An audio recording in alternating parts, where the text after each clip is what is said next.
Hello everyone, and welcome to our webinar clinic this afternoon.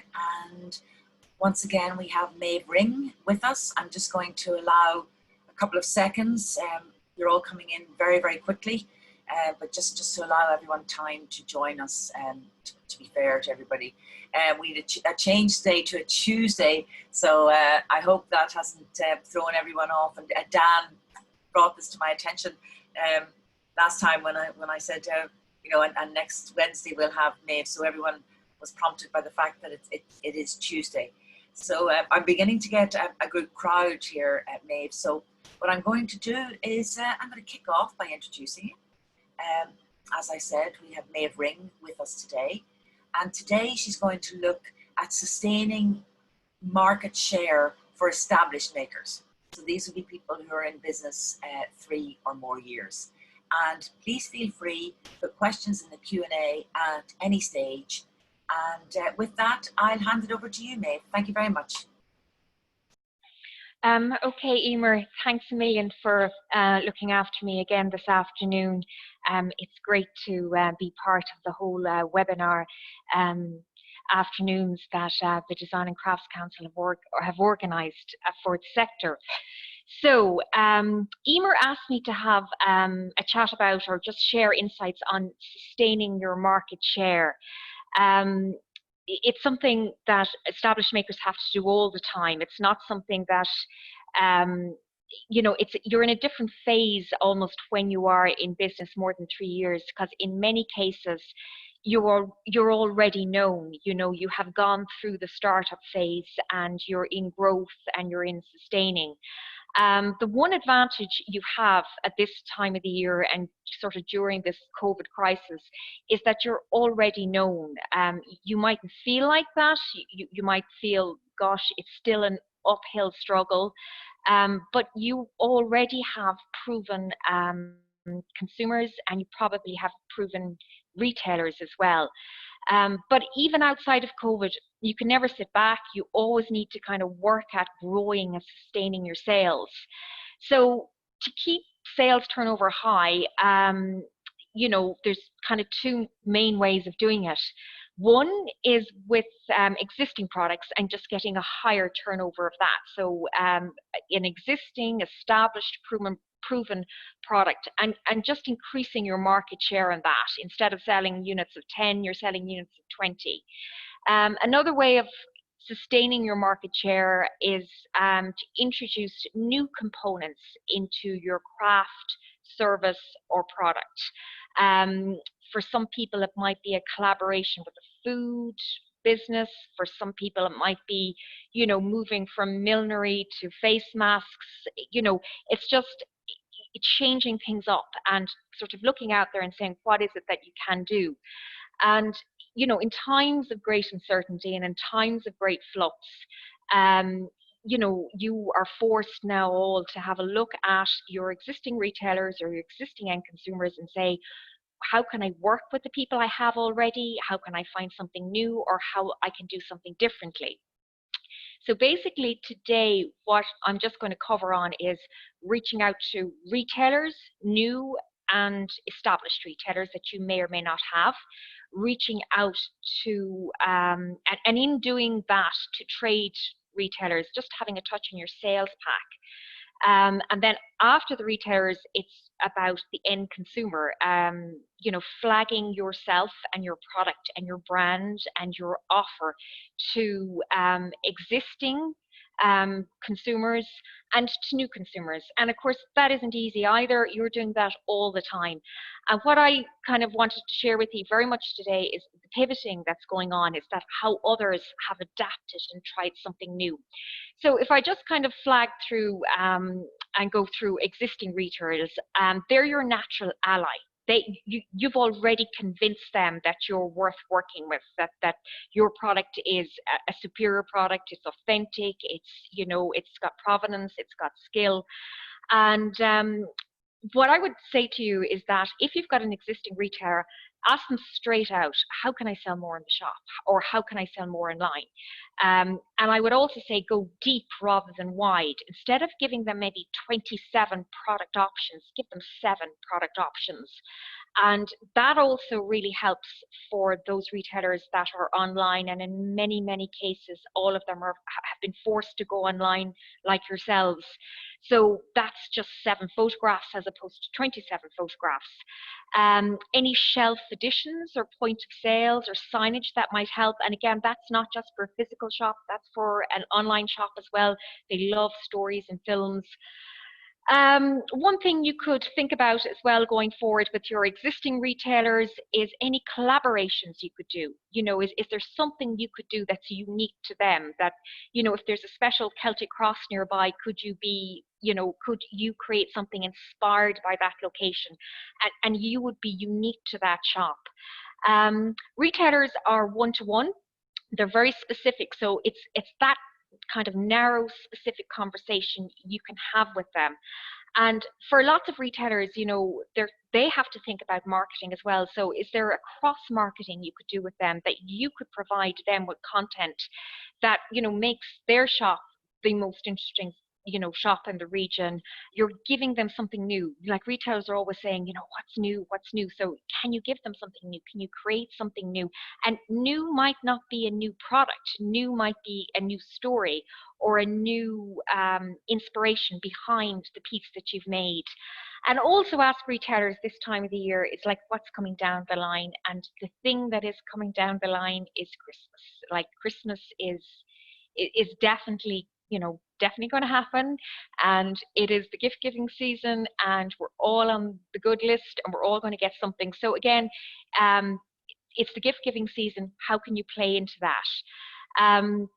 So talk to your existing retailers and see if you can work with them. The other obvious place is new retailers, people you haven't worked with before. And in many cases, you will have contacted them before and they would have said, no, we're not interested, we're dealing with something else. But I would always say to you, as someone who has worked in retail, is ask again. You know, just because someone said no 6 months ago or 2 years ago doesn't mean they're going to say no again. It's worth reaching out to people who had said no in the past. It's hard work, you know, and sometimes it can be a bit demoralizing because you're lining yourself up for kind of rejection if they say no again. But what I would say to you is that things are changed, the environment has changed, the consumer sentiment has changed, and you might be of huge interest to a consumer. And it's going to take time and it's a bit of hard work. But at the end of the day, what I would just say to you is that reach out to a new retailer because it'll cost you time, it'll cost you an email, it'll be a phone call, but it is worthwhile. And give them a sales pack, and I'm just going to touch on what a sales pack is in a minute. But rather than putting yourself under pressure and taking a deep breath and ringing them up and saying, my name is, and this is what I make, and this is what I sell, and this is what I cost, I would say to them, send them a lovely, clear email or indeed a letter. Don't underestimate a letter saying, this is who I am, this is images of my product, and this is the price with terms and conditions. And you know, with everything that's going on, locally made gifts, inspiring stories, you know, tourism, heritage, craft, they're all linking in with each other. So you might be surprised at how interesting that you might be. And what I would always say as well is that listen to retailers. You know, some of them might be in trouble. They might say, listen, we can't take any more product. We have to sell what we have in the shop. But if they can suggest something, just listen to them. You might not always be able to deliver on what they want, but you're learning when you're hearing, well, what is it that they want and where are they going from? And if you can't work with them, that's fine. You know, if you can't meet their terms and conditions, that's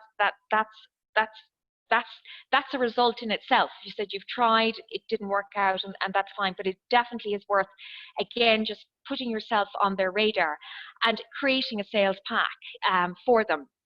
And just what's in a sales pack, and what a sales pack is that it's the information that you give to a retailer to help them make a decision on whether they can or cannot stock your gift craft design in their product.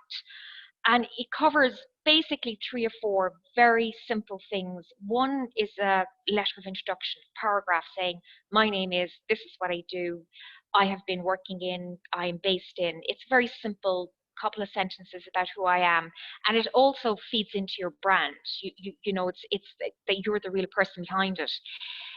Images of your product, and I think when you're contacting retailers, it's probably better to give them an image, not a physical product, the first time you reach out. You know, simple things like the buyer might not be located in the shop. If you want the products back, you'd have to include a self-addressed envelope. So photographs is just the way to get on their radar for now. And you know, if they are interested in your product, they will ask to see the physical product. But I think when you're reaching out in the beginning, it's better to just send photographs. Include a price list. It's really important. Like, there's no point in sending information to a retailer unless you tell them how much something costs and unless they know what the markup is. So definitely include your price list, and also with your terms and conditions. And then any marketing material that you might have. You know, if it was a physical shop, it might be a swing tag or a point of sale.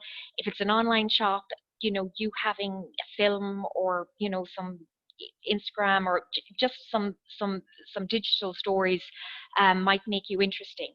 So that's a sales pack, and that's a nice, concise, easy sort of 3-4 things that you can put in an email and send to a trade buyer, so that they could consider your work for their shop.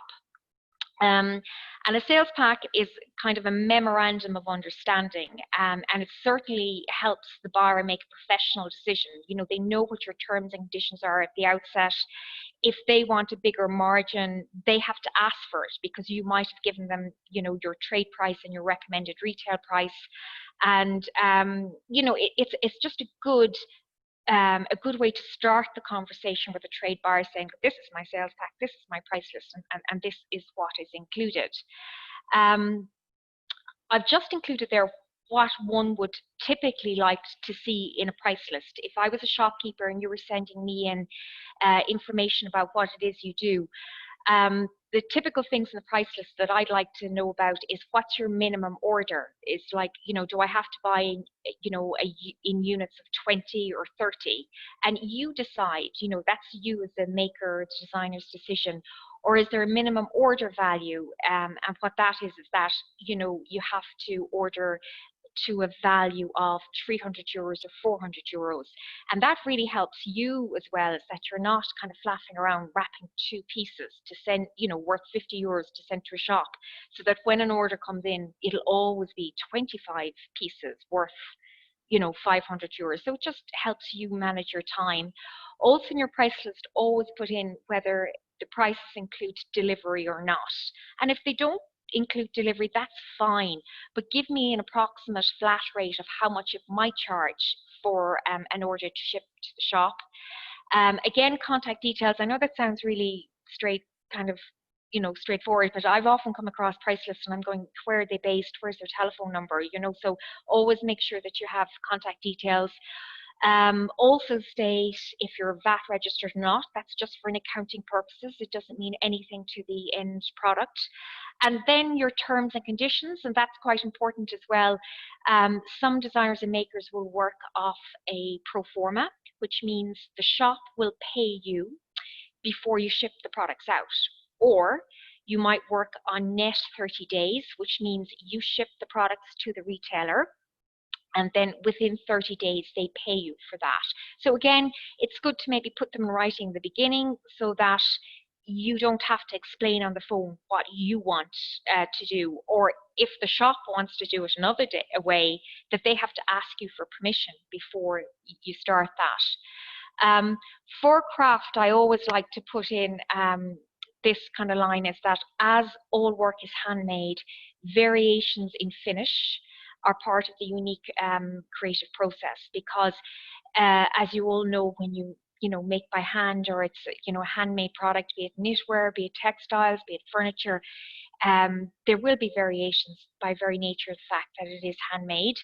And also another helpful line on your price list is to say all work remains in the ownership of, Emer Ferrin or Meabh Ring until payment has received in person. And as I said, again, just, definitely remember to put in your contact details and your delivery address, etc. And delivery is one of those things that comes up a lot. So I would just say to people, and I'm sure you've just done it all before, is that even for established makers, every now and then, check your delivery costs. Like when you're getting them wrong, it's very obvious. But when you're kind of approaching a new retailer, just double check them again. And one of the best way of doing it is wrap and pack the perfect order. Like wrap 25 units of whatever you make, weigh it, get the size of the box, and then contact An Post or any of the courier agencies to say how much does it cost to ship this to a shop in the Republic of Ireland. And then when you know how much that costs, you can then either divide by the units in the box or give a flat rate. Say, look, every time you take an order from me, there's a €25 delivery rate. So they're all just things that help a retailer make a decision on, whether they can stock your product in their shop or not. So that's shops, that's sustaining your market share. So what I would just say is that in these uncertain times, even with shops that are tipping away and they don't need to talk to you, it's good to reach out to them, to send them an email, or one way of doing it is like potentially doing a survey, or just reminding that you're there as a trade customer, and that you can work with them, or you can work to their suggestions. And it just reminds them that you're still there, that you're a person that they could work with. So that's the retailers and the shopkeepers. And the thing about that as well is that, as I keep going back, it's a one-to-one relationship. When you move on to end consumers, it can be a much broader relationship. The mediums of communication are very wide and vast. Very similar, the same messaging, but the audience is huge. Like, you might only be looking at 2 retailers in a large town. But in that same large town, you might be looking at 10,000 possible end consumers. And even, pre-COVID and sort of the challenging trading environments, we're constantly trying to get noticed. But, consumer sentiment is changing, and, we like a lot of homegrown businesses. We like, businesses contributing to the economic landscape. So, lots of campaigns, kind of the Green and the Rise campaign and the Made Locally, they're all tapping into something, and they're working because consumer sentiment is changing a bit. So again, similar to your retailers, to maintain your market share with the end consumer is that, again, you have to let them know that you're there. Share stories. If you're inspired by nature or the landscape, convey that in your social media. It's a tell rather than a sell. It's to say, I climbed a mountain, or I saw a storm, or I saw whatever, and that feeds into what it is that you're doing. So again, gift, craft, design, art, heritage, they tend to be quite an inspirational story. They tend to be very interesting to the consumer. So don't think, gosh, I can't think of something. The very fact that you find inspiration in a fern, or on a seashore or something like that, that again is sort of engaging of the consumer, and you're creating noise. Again, GDPR allowing, if you have a list of past consumers, can you create a email campaign, or can you do a MailChimp? And just to say things like, back to school, and I'm getting ready to go back to work, or preparing for the busy gift giving season. So again, it's all that storytelling that we've talked a lot about, and a lot of people have covered in this webinar series. Again, it's talk about things that are relevant to them. So if you're seeing a lot of Irish people on staycation around Donegal, and you have a shop in Donegal, shout out to that shop, and that's all social media. And I know it's really vast and it's really big, But the stories that you even plant in social media might also be very interesting stories for traditional print media. And you might find yourself of interest to local media, and definitely with local newspapers or local radio stations. Again, people are looking for hopeful, inspiring stories, and just keep them on your radar, saying if you can create a nice, interesting storyline for social media, why couldn't you do it for a local paper or a local newspaper? And also, I would just kind of go back to the webinar series. There was a really good one there on writing a press release. So just go back and have a reference that if if it's worth it's worth playing all those cards together, and seeing is there some way you can link in. And again, social media is the whole buzzword. It's what everyone's doing. It's digital marketing. And unfortunately, we kind of all need to upskill ourselves on it.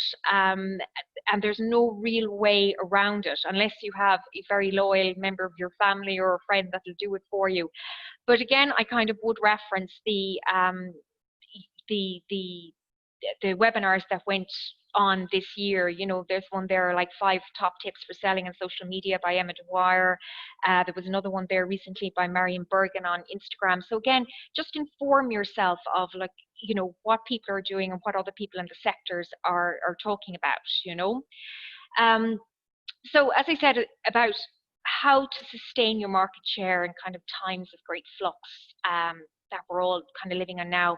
And I have 2 kind of case studies for you, and like both people, designers and makers, will be mortified that I'm calling them case studies. I just wanted to share with you their stories of what they did. So Kinsale Pottery and Art School is in the main a craft training experience, but it also has a gallery and a retail space. And it was doing everything right, like lots of established makers and designers. And then March happened and COVID lockdown happened. And again, it's about like looking at something differently and how can we get around it. And I suppose taking inspiration from the great pottery throwdown that was going on TV, Adrian Ristrick came up with a really smart initiative called the Great Kinsale Pottery Lockdown Challenge. And what that was that he would send clay to potential clients, past and existing, people who would have come to the training school now that they could work at home. And it was kind of like how to do pottery from home. And again, it linked in with those times in March and April that people were forced to stay at home, families were forced in at home, and they were looking for things to do. So it's almost like reimagining how we can do something and how we would do it differently. And it was a great success insofar as that, he could only deliver the clay within, I think, 2 meters initially, and then 2 kilometers, and then 5 kilometers initially.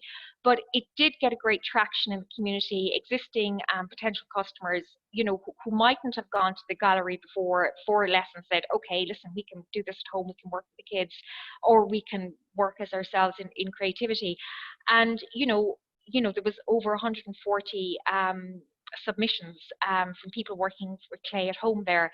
So again, what I'm kind of saying is that it was a reach out thing. It was like, okay, you can't come to the school, or you can't come to the shop, or you can't come to my studio. What can you do at home? How can we work together? So that was just one thing that kind of popped up for me when I was talking to Adrian. Another thing that that Kinsale Pottery did was that it reached out to its existing and past customers. And again, kind of what I was saying about an email campaign or a MailChimp. And what he said was, look, we're living in new times and in different circumstances. How do you see Kinsale Pottery going forward? And going forward, how would you feel about working in pottery from your home? And again, it was a survey, but it also reinforced sort of brand awareness, maintained the messaging and the brand awareness of the craft training location. But it also got people thinking, because if I'm not commuting every day, or if I'm not traveling, or if I'm not going overseas in holidays, can't I go here for part of my summer holidays, COVID distancing allowing? So Adrian would have said to me that he's had loads of staycationers since July 20th. In previous years, it would have been overseas tourists. Now, he would have had Irish tourists as well.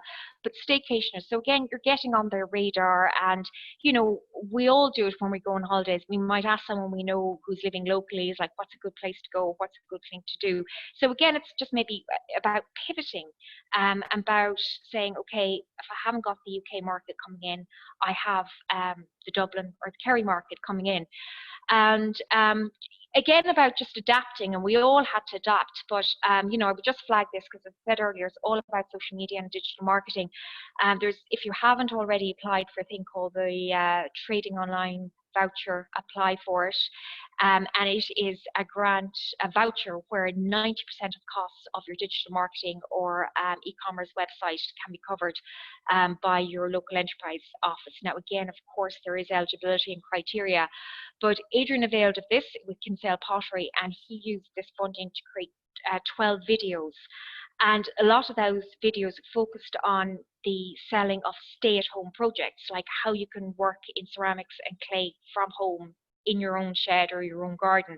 Now, as things have moved forward, you know, we're able to go to workshops and studios as long as we social distance. But again, it's kind of set the seed. And also, when Adrian was doing the research, certain things started popping up about consumer sentiment and experience.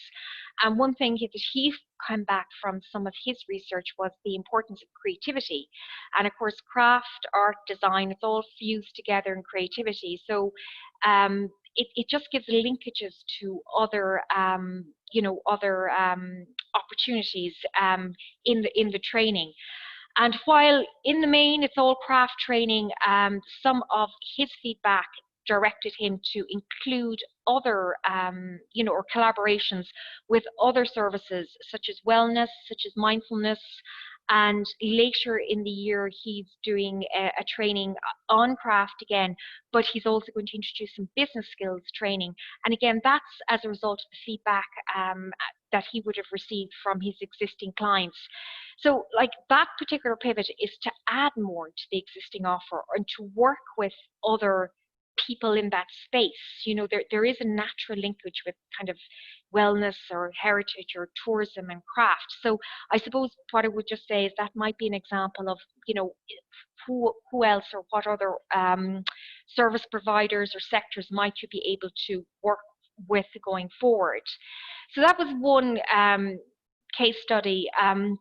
Another sort of example I'd like to share with you are these two wonderful ladies, Breda Kane and Joan O'Halloran, who, if they're online, are cringing at the moment, but they are both makers. They had gone to showcase, they had sold in shops, and in 2017 they decided to come together and set up their own shop.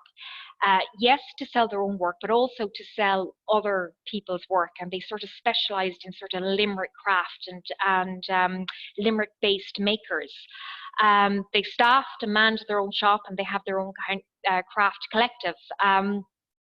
And they found a really great space in Adair, and like Adair is still a fabulous place, and it was a particularly fabulous place for Breed and Joan. You know, it has a great international reputation. It's a heritage town, has an amazing manor, and you know, there was a golf tournament coming up. So like, you know, it was a great place. They traded successfully, like all our crafters and makers. And you know, you would say, well, what could go wrong? But you know, COVID happened. So you know, that happened the 12th to 18th of March, just as they were opening up. They would open up during that sort of tourism season. And you know, they had to, like everyone else, stop and think and go, gosh, what are we going to do? How are we going to handle it? And it was just the time they were, you know, just opening their shop for that March season, like everyone else. The Joan and Breed would have said to me that 85 to 90% of all their sales were from international tourists. So again, we have no international tourists, so you know, things were quite challenging for them. And I suppose what these two ladies had to do, like everyone else, is they just had to, you know, change, pivot, reinvent, reimagine, just take stock of everything. And they did, and they decided going forward, maybe Adair on this occasion, just for this particular year, wasn't the best place for them. And they relocated to a very lovely shopping centre in Castletroy on the outskirts of Limerick. And it was a particularly brave move because if you remember with the lockdown rules, shopping centres were, some of the latest places to open. But, I suppose it's not as simple as this, and I'm sure Breed and Joan would share and say how difficult it was. But I suppose the logic was that, look, the Irish will go on holidays, the Irish will need to purchase gift, craft and design. So why don't we pivot towards the Irish? And one of the things that Breed was saying is that if we're going to go after the Irish consumer, we need to provide a shop all year round, an outlet that is open all year round, and that is right in front of the noses of the Irish consumers. So therefore they went to the shopping centre, which is on the outskirts of Limerick City, beautiful suburb of Castletroy, and they opened their lovely new shop there. I think it was in the middle of August they opened it. And again, it was brave, it wasn't easy, but it was just kind of what they needed to do because they just knew they couldn't continue with the model they had used the year before. So some of the points that I contacted Breed obviously before, and that she said to me was like, sales are good, we're still new, but we're hoping that the final quarter keeps going. And again, as you all know, you're all established makers, it's the final quarter. It's September to December. It's the gift giving season. It's like the final quarter is when you get people to gift to themselves, gift to others. And, I was saying to them, what's the difference between the Irish consumer and the tourists? They were saying, look, our main concern is not the consumer, it's another lockdown. So, kind of back to if, it's unprecedented times. She said pivoting is, because I was using the word pivoting is a good way of looking at it. She said we knew we had to do something and we found the opportunity and we ran with it. It's a steep learning curve and they've moved from a unit that is 4 times bigger. And, she said it's a challenge, just keeping it stocked, keeping it, staffed, running it. They are a craft collective, there's 12 of them there all together. And, she said things that are coming up are packaging, sometimes it's raw materials, can be hard to find. And, one thing that they felt was that they guessed, and they may or may not be correct, that there may not be craft fairs in advance of Christmas. So they just felt like we have to move, and this, this might be the way that they would move. And again, by design, a local story. That's the sign outside the shop in the shopping centre. And, she was saying that the sales previously in Adair were predominantly international tourists, mostly Americans, wanting Irish-made products.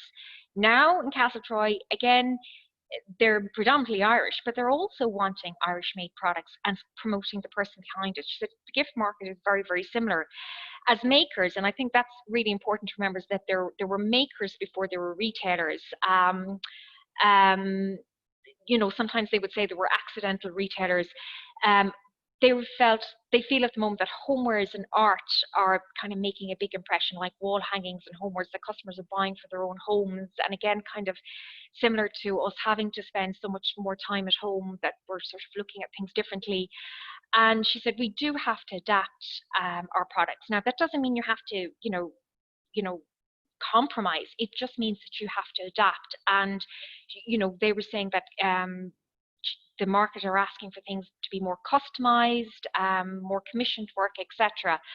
And they also said they've got a great team. Like there's 12 of them in there together, and they're all, struggling and succeeding together. So I thought that was a really good example of, how they would have pivoted. Because, a year ago, if we had said you're going to be in the shopping centre in Castletroy, they would have said that's not going to happen. So it's just interesting times. So that was, some of the insights or the experiences that I've come across in recent weeks and months, and how people have adapted and changed. So I would just say, kind of go back to your retailers or go find new retailers. stay visible in front of consumers in every possible way you can, as well as online media and social media, think of traditional media, and also just sometimes try and do something completely different that you didn't necessarily see coming, but it's just in times of great change, we're changing. So that's really my that's my slides. Emer, can I hand it back to you?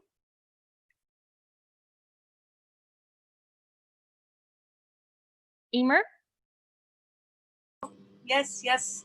Sorry, I just thought you had another slide there. Yes, that was absolutely terrific, Maeve. I was getting enthralled in it and kind of lost my buttons there. I think that there's an awful lot of food for thought. Those two examples were extremely upbeat and optimistic, because there's a lot of doom and gloom out there. So it is really good to hang in with optimism. I'm just wondering, and I don't want to put you on the spot, could you think a little bit about, is there a difference between, say, people who are less than 3 years in business and, say, 5 years in business, how they're being affected, or are they more fluid? Do they have less infrastructure to turn around, or what are the differences? What are the differences you found? Well, I suppose it's like everything, it's age, isn't it? When you're when you're in business longer, you tend to have a little bit more confidence because your products have sold and they have succeeded, and you're just more confident and maybe resilient because you know the products have worked. But that's just like the difference between, you know, an 18-year-old and a 28-year-old. It's not fair to say it comes with time, but sometimes when you're at this sector longer, you're not as afraid. You kind of go, oh, let's try this or let's try that. But the difference in the product isn't huge because it's still an interesting product. It's well made. It has a good story.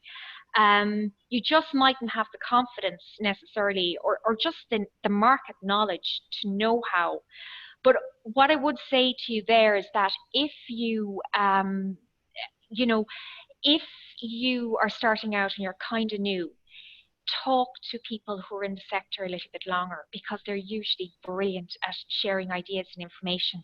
And I would say to people, if you're experienced, if you're in the business like 5, 7, 10 years, is, reach out to the person starting because,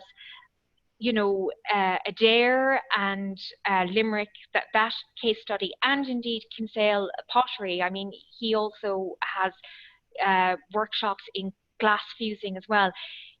People who, craftspeople, when they work together, tend to come up with a very, inventive ideas. And also you become much more interesting to the consumer. You're not just a pottery school. There's also glass making going on. There's also wellness going on.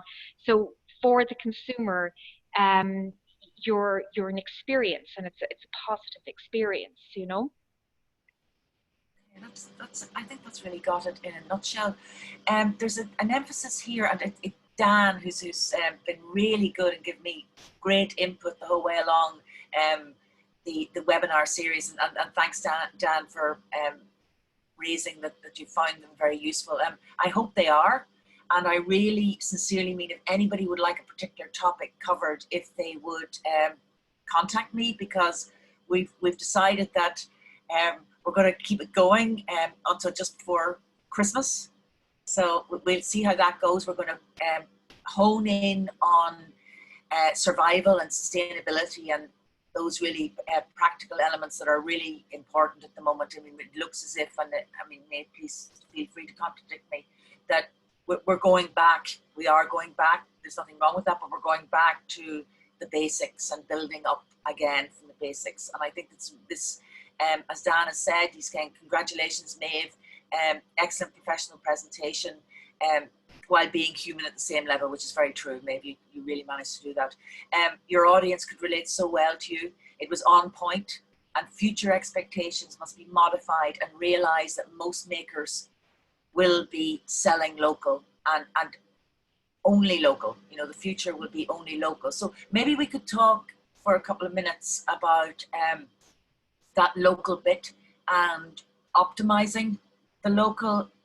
I was thinking about this, and you know, the way we have networks and groups that very effectively run in arts festivals and do pop-ups at Christmas. Mm-hmm.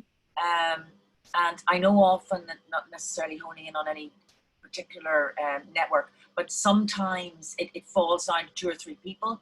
But if there was a strong group or network of craftspeople who are willing to galvanize in the run up to Christmas, maybe, you know, mid-November to mid-December, there are lots, unfortunately, of empty retail units. And I mean, if they were to put together a plan, and together with, I'm sure the local enterprise offices would roll in behind it, and we'd be really willing to help you advertise it and give you support to bring that to fruition. Because I think that local injection of trade is going to be essential. Emer? Yes? Some of the things that I've heard, you know, just about thinking differently, before a lot of the shops opened, you know, I'm just talking about Kinsale only because I live here. What the local chamber did is that they invited local artists and designers to take a display in the window. So you might have been selling shoes, but next to it you had a display of, you know, a local person's work. And I was saying to somebody else, and they were saying to me that they know of a case up the country where a lovely big pub can't open. It's a wet pub, can't open, but their window display has been taken over by a local artist, and she's putting, you know, displays in there.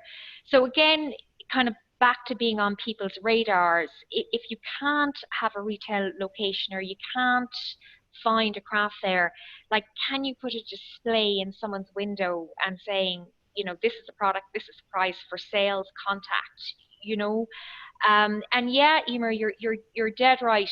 Like, we just have to come up with more creative and, you know, interesting ways of getting on the consumer's radar. But we can, like, it's a really creative sector. I know, I have no doubt that it can be found. And even, you know, restaurants are doing really well at the time. Could a local group or a local town link up with a local set of, you know, restaurants to say, can we have a display or a glass display going in to say, not only are you supporting, you know, local food, think of supporting local creativity. Certainly in 1 or 2 villages I know around here, they have a night where they do Eyes on Airy, and they have all the windows in the main street, and these are private residents, they're not shops. They'll feature an artist in their window, and people walk around the town and see that. So yeah, it's, you know, if it isn't structured, that doesn't mean it's not going to happen. So if you have an idea, it's kind of back to talking to your neighbors and friends, saying, look, if we were to do something, what way could we do it? How could it be done safely? How could we promote it? And, you know, we haven't got any solution now, but I have no doubt that closer to the time and closer to Christmas, we will see kind of, we will see organic kind of celebrations of sales in gift craft and design that people will come up with, you know? I definitely think you're right, Maeve. I think closer to Christmas that will be the case. But now in early September is a good time if someone is willing to galvanize their local makers and procure a good window spot on the high street.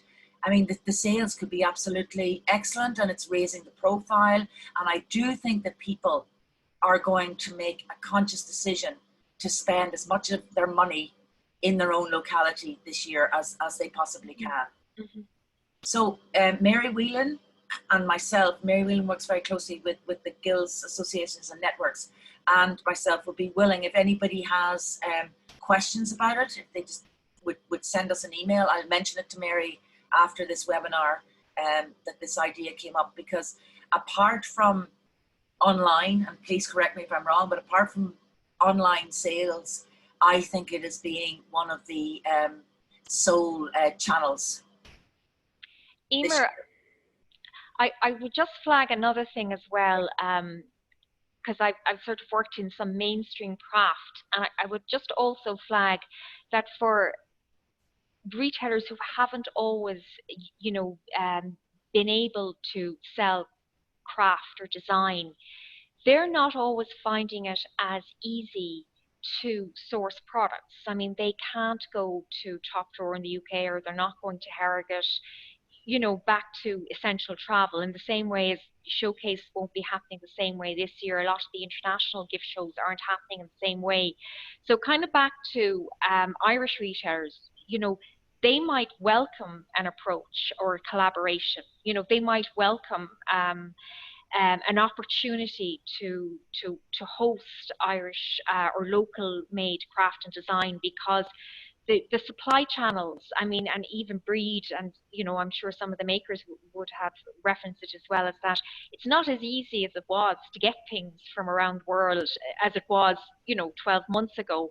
So even what we would have called, you know, mainstream gift shops, they might not be able to source the product that they would have had in the past. So they might welcome some sort of collaboration with local makers. Exactly. So listen, Valerie has said that that was wonderful, and thank you very much.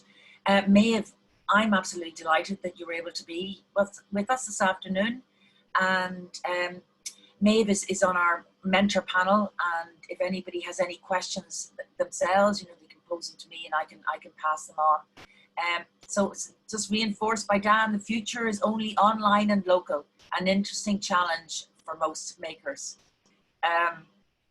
Yes, absolutely. But I do think that nationally people are going to buy good Irish craft for gifts this Christmas. I mean, I'm hearing it. I mean, one could say it's only anecdotally, but I am hearing this from people who have already bought on their staycation, and they are the type of people who would buy big international brands. So when they've been traveling around Ireland, they're spending their 5, 6, 7 reasonably significant amounts of money on a piece, and it's been Irish work. So that gives me hope of some sort.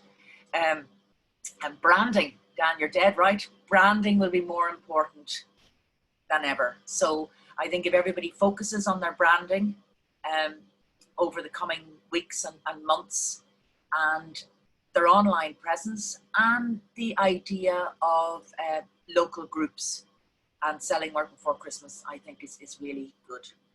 As I said, we're continuing the series until Christmas, and next week I will be starting with your tax returns.